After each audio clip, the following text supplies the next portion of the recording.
અમેરિકામાં કબૂતરબાજીથી ગેરકાયદે ગુજરાતીઓ જે ગયા છે તેમને પરત મોકલવાનો મુદ્દો અત્યારે ચર્ચાનો વિષય બન્યો છે, કારણ કે રાષ્ટ્રપતિ ટ્રમ્પે જ્યારે તેમને શપથ ગ્રહણ કર્યા તે દિવસથી જ કહ્યું હતું કે જેટલા પણ લોકો અત્યારે કબૂતરબાજી કરીને આપણા દેશ અમેરિકામાં ઘૂસ્યા છે તમામને કાયદેસરની કાર્યવાહી સાથે આપણા દેશમાંથી બહાર નીકાળવામાં આવશે ને અત્યારે તેની હાકલપટ્ટીની કામગીરી ચાલુ રહી છે।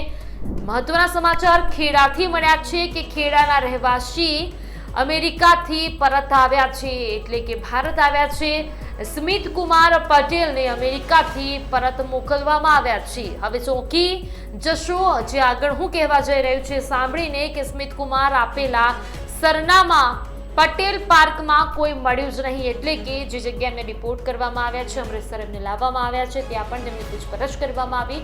તે દરમિયાન સ્મિત કુમારે એક સરનામું આપ્યું પટેલ પાર્કનું, નડિયાદમાં જે રહેવાસી છે એ જે વિસ્તાર છે તેમનું એમને સરનામું આપ્યું, પરંતુ એ જગ્યાએ તપાસ કરવામાં આવી તો અત્યારે જગ્યા પર કોઈ પણ માણસ રહેતું નથી। જે સરનામું દર્શાવ્યું તેવું મકાન વેચીને કોઈ અન્ય જગ્યા પર રહેવા ગયા છે। હવે અમેરિકામાં રહેતા ભારતીયોને પરત મોકલવાનો આ સિલસિલો યથાવત જોવા મળી રહ્યો છે। આવા ઘણા એવા લોકો સામે આવશે કે જ્યાં ભારતમાં તેમનું ઘરબાર જેવું કોઈ હશે જ નહીં, કારણ કે ભારતમાં એમની કોઈ મિલકત જેવું છે જ નહીં, કારણ કે કરોડો અબજો રૂપિયો ખર્ચીને લોકો અમેરિકા ગયા છે ડોલર કમાવા માટે। અહીંયા રૂપિયો વેડફીને ડોલર કમાવાની લાહીમાં અત્યારે હવે ભારતમાં આવીને રૂપિયો પણ ભાળશે નહીં તેવી સ્થિતિનું નિર્માણ થયું છે।